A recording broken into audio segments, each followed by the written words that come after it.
The world is at a crisis today, and it's really based on what mankind has done.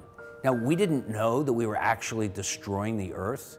Like most industrial companies, we were a major violator of sustainability. We created a character that was in fact Interface, and how we behaved and how we became aware.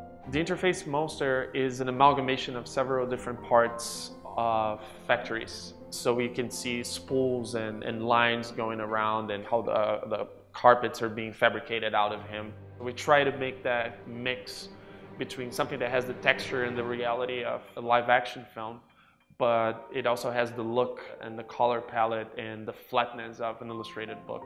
You know, we made a choice as a team, I think, to be inspired by, you know, the classic sort of illustrators of the 20th century that were inspired by nature, but also thought it through in a modernistic lens.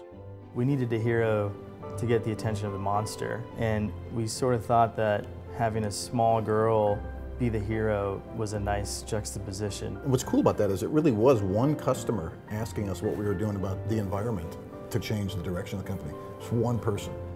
I think the story of the unlikely hero puts into context what we're all dealing with. It starts to shine a light forward and say, there are things that we can do that will literally reverse the impact of climate change.